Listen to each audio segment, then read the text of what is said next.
Pinadong tao, nung sa kanong araw talaga, pag nakakita ka ng pulis, sasaludo ka. Kasi, magandang umaga, babatiin mo. Hindi ka walang takot nung araw pag may pulis ano ka, safe ka. Oo, hindi, pag may pulis na yun, mangingilag ka. Kaya ako hindi magbabago. Bongbong Marcos pa rin ako. Yan. Bakit po, ma'am? Madisiplina masyado. Duterte, may nagawa. Kay Kuya Duterte, ano naman tayo doon? Dahil may nakita tayong mga pagbabago, mga... Sigong na lang. Bakit po? Siyempre kay dati, digong ako. Kasi nung nakaupo siya, kumanda na yung parang patakbo niya kasi number 1, yung mga masamang loob na nawala rin. Kahit Kay Sigong ako. Tatay Digong din po. Bakit po, ma'am? Kasi kay Sigong nawala yung mga Honda, nawala yung mga snatcher. Igan, dahil wala akong alam sa tunay nilang kulay. Hindi natin Digong magandang palakad. Kahit tayo mag-rally ka, yan ba? Kay Bongbong Marcos, mag-rally ka, pababa yun. Binoto ng taong bayan yun. Manggugulo lang kayo dyan. Hindi mo matapos na lang yung termino ng tao. Di ba? Sa sunod na election, hindi pumili kayo ng gusto mo. Noon lang yun. Kumbaga supportan na lang siya kung sino. Oo. Kasi sa mag-rally, kakagulo lang. Pilipino, laban sa Pilipino rin mangyayari. Di ba? Sabagay siya naabot yung pamumuno ng senior, no? Ferdinand Marcos, senior. Inabot ko, 1963 ako pinangalan. Ano siya yung pinagkaiba noon tsaka ngayon? Nung panahon ng ating Pangulong. Malaki talaga pinagkaiba. Kasi nung kay Marcos, pag sinabi niya, talagang may ngipin yung sinabi niya. Sinutupad niya. O, di ba? May artista na nagsalita ng, hindi ko na mabanggit yung pangalan. Pinadampot niya, ginal sa Port Bonifacio, nagbunot ng damo, Disiplinado, ibig sabihin. Oo, disiplinadong tao. Nung sa kanong araw talaga, pag nakakita ka ng pulis, sasaludo ka. Kasi, magandang umaga, babatiin mo. Hindi ka walang takot nung araw pag may pulis ano ka, safe ka. Oo, hindi, pag may pulis na yun, mangingilag ka. Di ba? Parang natatakot ka lang. Gusto mo halimbawa, may dudulog ka sa kanila. Isa, tutuwa ka pa. Diba? Ay, doon ka magsulog. Kaya, ewan ko sa iba, pero yung sa akin, pananaw ko, gano'n. Maraming salamat, sir. Sir. Pananaw, sir. Thank you so much, sir. Thank you po. Ingat kayo sa biyahe, sir. Thank you. Hi, sir. Magandang araw. Si sir naman tanongin natin. Sir, kung kayo naman po, sir, matanong sa loob po ng 2 taon, kanino kay PBBM at kay Tatay Digong yung nakita nyong the best na namuno? BBM ako. Kasi, yung ko sa dyaryo ngayon, what ito? Malay si Digong. Ang ating bandera, 3. Gustong patanggal yung isa, yung star. Mali siya doon. Pasang adik. Simula nung grade 1 ako, hanggang ngayon, ang bandera natin, 3 star. Gusto nyo patanggal yung isa. Tama ba yun? Oo mo, no? Ang ating bandera, 3 star yan. Gusto nyo mangyari, 2 star na lang. Babaguhin lahat yun. Ito palang mali na siya ito. Para sa adik. Si BBM, okay pa naman siya. Kaya doon pa rin ako sa kanya dahil si BBM, kababayan ko. Ito mali siya doon sa nakalagay dyan. Sa dyaryo. Kahit saan kayo pumunta, ang ating bandera, 3 star yan. Luzon, Visayas at Mindanao. Kung tawagin yan. Bakit gusto niya patanggal yung isa? Yung palang mali na siya ito. Ihiwalay niya yung Mindanao. Ihiwalay niya yung Mindanao. Nakalagay sa bandera natin 3 star. Dito pa lang siya, mali na siya. Kaya ako hindi magbabago. Bongbong Marcos pa rin ako. Yun po. Thank you po, sir, Sir, sa inyong opinion. Thank you po. Sir, salamat, sir. Thank you po. Tayo kay Sige. Yan. Sir, pwede magtanong? Ay, dito kay sir na lang. Vlogger yun yun. Oo. Hi sir. Magandang araw. Ano pa sa vlog ko? Dito tayo. Ayan. Magandang araw po. Magandang araw po. Ma'am, kung kayo po yung matanong sa loob ng 2 taon, kanino kay PBBM matatabi ko yung nakita yung the best na namuno? Opo, at kay Tatay Digong, yung the best na namuno sa loob ng 2 taon. Loob ng 2 taon. Sa Digong. Tatay Digong. Digong Bakit po. po, ma'am? Madisiplina masyado. Okay. Thank you po. Salamat po, ma'am. Salamat po. Kung sakali po, ma'am, ano po mensahe niyo sa ating Pangulong Bongbong Marcos? Si Bongbong Marcos, sana naman ay tutukan niya yung mahihirap. Hindi po yung pasyal na lang siya ng pasyal. Di ba ho? Hindi niya muna yung bayan muna. Bago pumunta sa bansa. Okay, salamat po, Thank you ma'am. po. Salamat po. Ayan, nabitinda si Salamat po. Atin lang. Dito kay sir. Sir, pwede po magtanong? Kali survey lang po kami. Hi, sir. Sa 2 taon pong pamumuno ng ating Pangulong Bongbong Marcos at 2 taon din pamumuno ng ating Pangulong Duterte, sa tingin niyo po, sino po ang the best performance sa kanyang dalawa?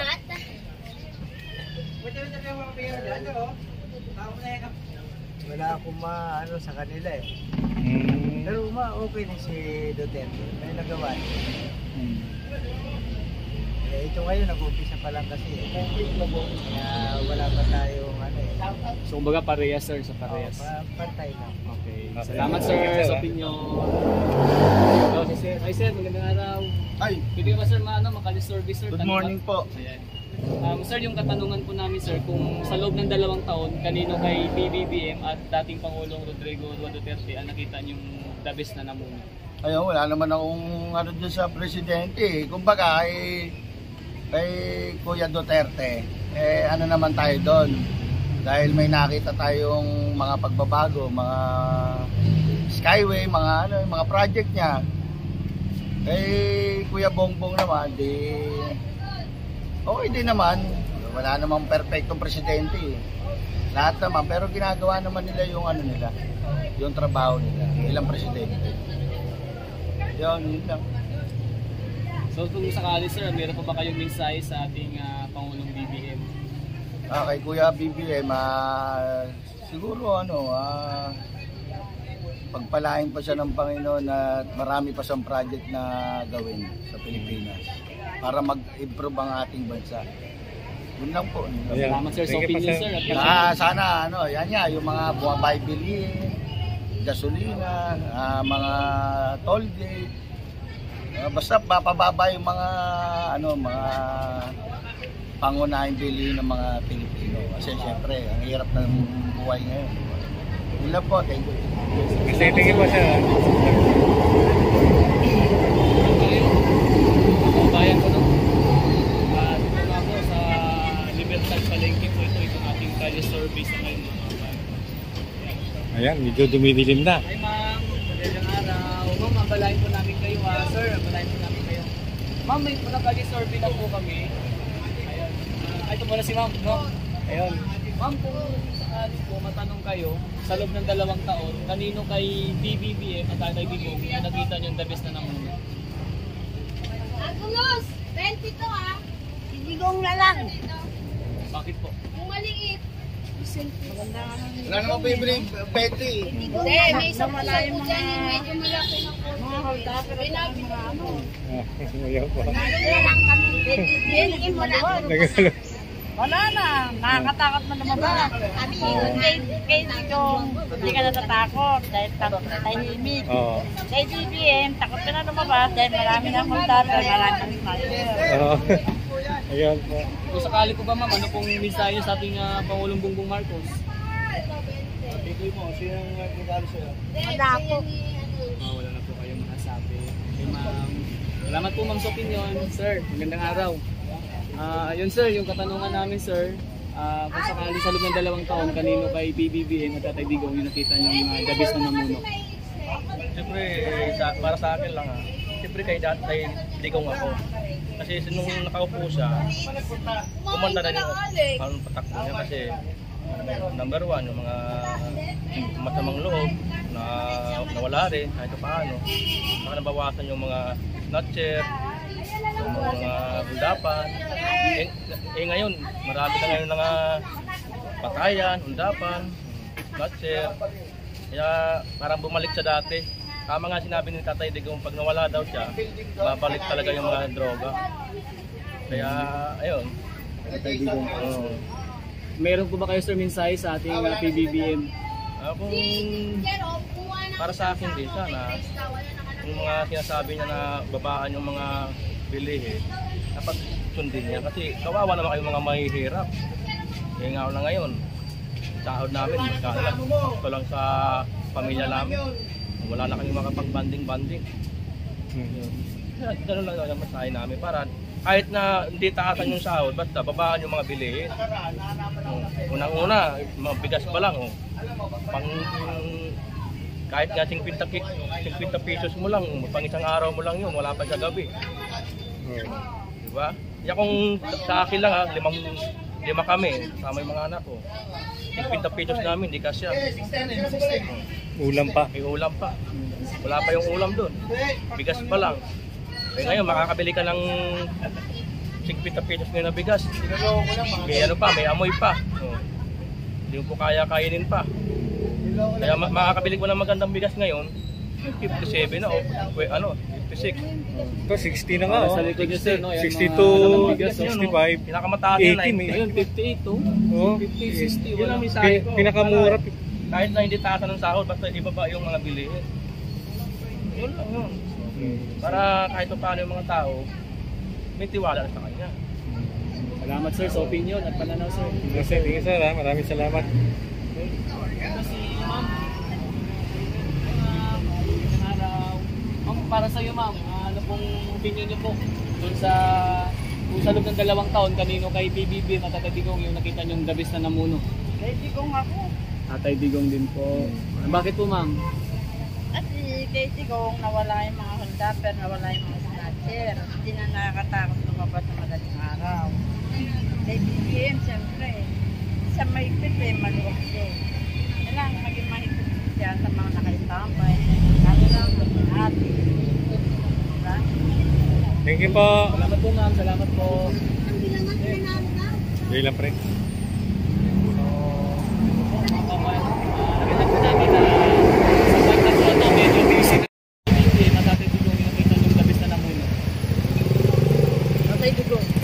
Bakit, sir? Alam po, sir. Sige, sir. Salamat, sir. Salamat. Thank you po. So, ayun na. Mga kabayan ko, no?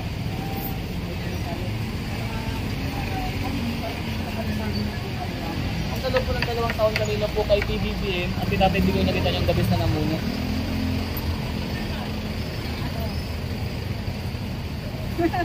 No again. No comment. No comment. Okay po. Ito si Si Sir. Sir. Sir, magandang araw. Magkakali survey lang kami. Sir, sa loob ng 2 taon kanina kay Tatay Digong at kay PBBM nakita niyong gabis na namuno. Alam mo kasi kahit paano may natulong si Tatay Digong, kahit ako nakakuha ako ng ano niya. Eh siyempre kanya-kanyang ano yan. Pero hindi ako pabor na ihiwalay ang Mindanao, yun lang. Ayun. Yung Mindanao, ihiwalay So, nga para naman. sino, No? sir, wala kayong ano muna. Wala muna akong pinapanigan dahil wala akong alam sa tunay nilang kulay. Ayun. Salamat, sir. Importante ang nagawa sa tao. Yan. Hindi importante kung ano yung ano nila. Yun lang. Thank you sir. Thank you. Thank you. So yun, sasabi na rin kay sir, ay talaga yung ano, mag-ayon na iwalay. Ito kay ma'am. Ayun. Hi ma'am, magandang araw. Ito. Ito si sir. Sir. Sir, magandang araw po sir. Ayan. Sir, magkakali survey lang po kami. Sir, sa kung kayo magtatanong sa loob po ng 2 taon, kanino kay PBBM at kay Tatay Digong yung nakita nyo na the best po na namuno? Eh, hindi Tatay Digong magandang ano palakad. Bakit po sir?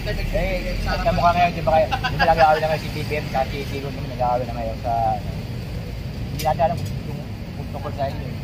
Survey! Nag-aaway, di ba? BBM, Sara. Pero pag lumawan pa si Digong, hindi mo nag-aaway. Salamat po, Maganda sir. kasi maganda palagi yan, di ba? So para sa inyo, sir, Taratigon po. Oo. Salamat, sir, sa opinion. Sir. Sa akin, tanongin nyo. Ayun, medyo ano na. busy. Thank you po. Thank you. Diretso na tayo mga kabayan ko. So nakikita po natin mga kabayan dito, medyo ano na, abala na po yung halos lahat dito, no? Ano na ginagawa po sila.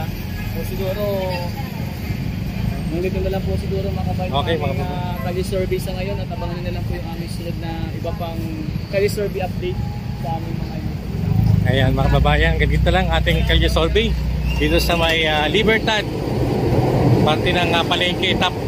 Ayan, kung bago na kayo sa aking channel mga kababayan, mag-like at subscribe na kayo para update kayo sa ating mga bagong video na Kalye Survey. Bye bye po and God bless.